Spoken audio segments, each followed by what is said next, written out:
Marvel vs. Capcom Infinite, DragonBall FighterZ. Two amazing two-dimensional fighters from some of the greatest fighting game developers on the market, but which game overall is going to be worth our attention and money? I'm going to do a concise breakdown before either of these games come out, and by the end of this, you should know which game is going to be with your time and your money. Marvel vs. Capcom, a name that has become synonymous with adolescence, arcade machines, quarters, and that cheating motherfucker who uses Magneto, Storm, and Sentinel every game. Seriously, fuck him. Back in the day, Capcom found great popularity with Marvel vs. Capcom 2 on the Sega Dreamcast, in a game that was so ahead of its time, featuring DLC characters, online gameplay, a huge roster of fighters, and excitement that had astounding play despite the viability of only a few out of the many characters in its roster. Marvel vs. Capcom 2 gained a longevity in tournament gameplay along with Street Fighter 3, and people just kept talking about how they could not wait for the third entry to Marvel vs. Capcom. Enter MVC3, an amazing game that none of us would ever shut up about upon its release, but it never really died down.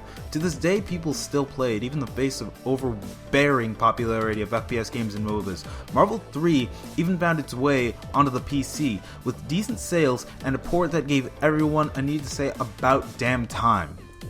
But then Infinite was announced, and as more details were released, the more upset people became.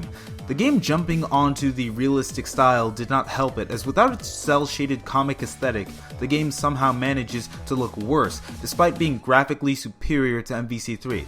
The facial features are poorly designed, despite having a higher polygon count and greater graphical fidelity. Obviously, Capcom refusing to learn its lesson and opening its sales with premium editions, DLC characters on day one, and day one skins. And frankly, another fighting game with a nearly toothless roster doesn't fucking help its cause. Not that I'm upset, but really, didn't they learn anything from Street Fighter V? Street Fighter V had a similar sales pitch. For $59.99, you were sold a game that was multiplayer only, with characters that will be released later, and a story mode that will be released later. Basically, they were not even selling half a game, but they were content to sell in that state due to their confidence in the esports fanbase. Needless to say, the game flopped hard, and sold units in the thousands while still barring premium characters.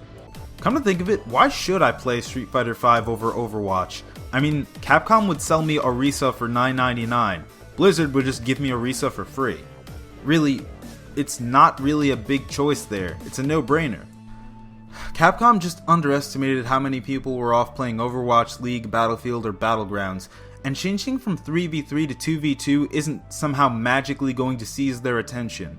While Infinite does come with a complete story mode, Capcom, in their infinite wisdom, decided to leave out Sigma and 6 other characters behind a paywall, only half learning their lesson that DLC characters simply do not fly in an age of free characters and premium cosmetics. Capcom just doesn't execute market penetration well, and they continue to execute cost-based marketing and sales strategy.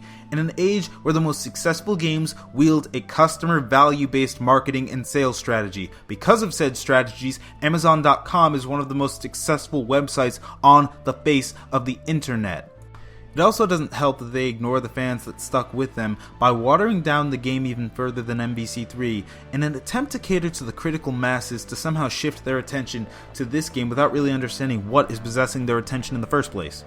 Too many games are free to play or pay once and get premium skins and loot boxes via microtransactions, and they are admittedly good games. Capcom seems to think, or at least play, their Game of Thrones like their only competition is Call of Duty and Battlefield. But they just don't understand the addictive power that League of Legends, Dota, and Overwatch hold. You can't just pull those people in with watered down mechanics. They won't even touch your game with the price it has reached. And even if it did, their roster that has characters from released and yet to be released Marvel movies just isn't enough. The wonder and awe is lost on Marvel, and the Capcom roster just seems dated. Moving on, there was a game at E3 that caught my attention. A game that shocked me with how simple, effective, and true to fighting game roots it was. A game that I honestly did not expect. DragonBall FighterZ. Growing up on Budokai Tenkaichi, I had always assumed that to make a Dragon Ball Z game good, it had to be a high-flying, fast-paced game with constant amounts of punches and kicks to resemble the show's fighting as much as possible. Without that, it just didn't seem Dragon Ball Z worthy, and no one could really imagine a game that didn't have transformations, high-flying, and 3D maps and a staggering roster of characters like the old Dragon Ball Z series did. However, something happened after Budokai Tenkaichi. The mechanics seemed to get cheaper and cheaper, the characters were not differentiable, and it seemed more and more obvious that the only real difference between the characters were the skins, HP bars, and the moves that they could use and equip. I never thought a good DBZ game could be made after Tenkaichi 1, but then again, I thought DBZ games needed complexity, when all they really needed was simplicity. Enter Dragon Ball FighterZ. Dragon Ball FighterZ is a 2D 3v3 fighting game revealed at E3 created by Arc System Works, the creators of Guilty Gear and the more recently popular and narratively cancerous BlazBlue. Dragon Ball FighterZ incorporates a simple system of combat with characters having their own moves and similar ones to one another, and transformations being built into the characters' movesets along with moves that have the flavor of the characters themselves taken straight from the comics. Not to mention, the animation is fluid, quick, and seems hand-drawn like a classic Disney movie but in DBZ style. Frankly, I just love looking at them move. The game will be an open beta by the end of the summer, and it seems like an amazing time coming on. Let me make something clear though, I think fighting games are a dying genre. They are too expensive to make, too complicated, only a handful of people can play them well, and games like Dota and League just murder them in their sleep without lifting a finger, like Cesare Borgia. I do, however, think that fighting games hold a lot of potential, and are incredibly fun. Everyone should play them at least once in their lifetimes, and the world would truly be lesser without games like Super Smash Bros. And Street Fighter. Now, which game am I going to buy? I'm on PC and I play my PS4 for single player games. I'm not particularly interested in Marvel Infinite anymore. True, X is finally back, but only at a time where Street Fighter V failed in sales and Mega Man has become a franchise killed by their own hand. Not to mention, I've plenty of other things to do, and the Day 1 DLC is a huge turnoff.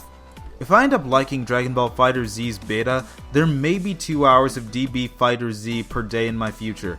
Well, that's all for today. I will see you all next week.